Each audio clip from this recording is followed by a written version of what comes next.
Hello, everyone. Let's talk about two-dimensional arrays. So two-dimensional arrays are actually an array of an array.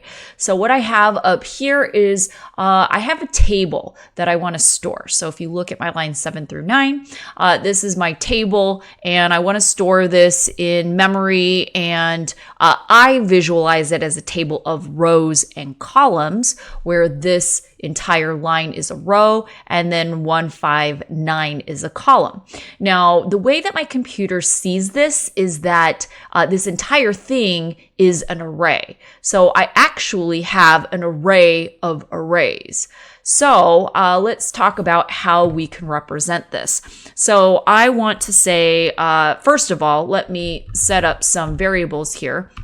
The first variable I'm going to say is rows. So the number of rows, if you observe from my table, is I have 3 rows. Okay, and then let's talk about the number of columns I have. And if you look, I have 1, 2, 3, 4 columns. So I say I have 4 columns. Okay, so what I want to do is I want to set up a two-dimensional array, and I'll use an initializer list just so I can get some meaningful values to work with here. So I'm going to say int, and then I'm going to give it a name. So I'm going to say R2D, and this time, when I had one-dimensional array, so arrays, I just put in the square brackets my number of items, so my size. Here I'm going to put in rows goes first, and then my number of columns goes second.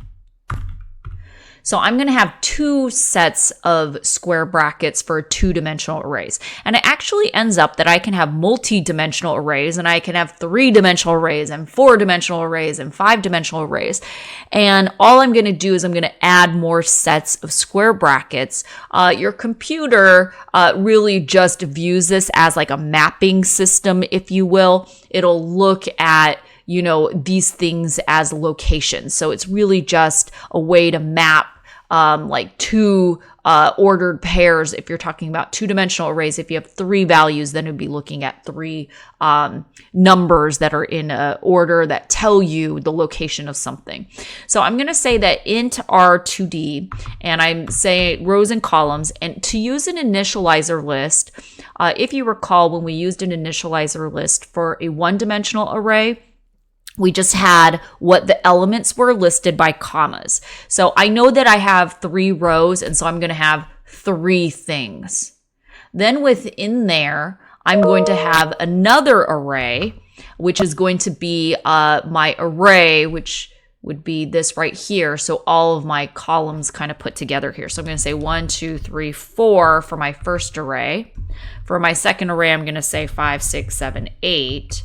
And for my last array, I'm going to say 9, 10, 11, 12. And I'm missing a curly brace there. And so this is a way for me to set up a two-dimensional array. Okay, now the next piece is, how do I access an element of my two-dimensional array? Let's say that I want to access the 7. So I want to say cout, and I want to print out the 7. Okay, so I got to look, what is my location? So I'm going to say I want it from R2D. What is my row number? So my row numbers, remember, everything starts counting at 0. So this is my 0th row. This is my first row. So I know first we think of the first one, but it's 1. So the element 7 is in row number 1.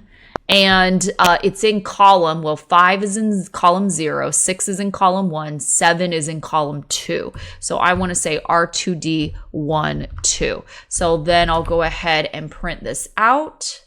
And what I should see as my output is I should see the number 7. Okay, now let's say I want to do something a little bit more interesting. Let's say I want to change the value of something. So I'm going to say R2D. Let's change the value of 9 to 10. So one way that I could do that is, first of all, I have to identify where the location of 9 is. It's in row 0, 1, 2. and it's in column 0. And what I want to do is I want to plus that. So I can basically use the name of my array and the coordinates, if you will, as a substitution for a variable. So anything that I could do with a variable, an int variable specifically, since this is a two-dimensional array of ints, I can replace and do something like do a plus plus, or I could do something like set it equal to another value entirely.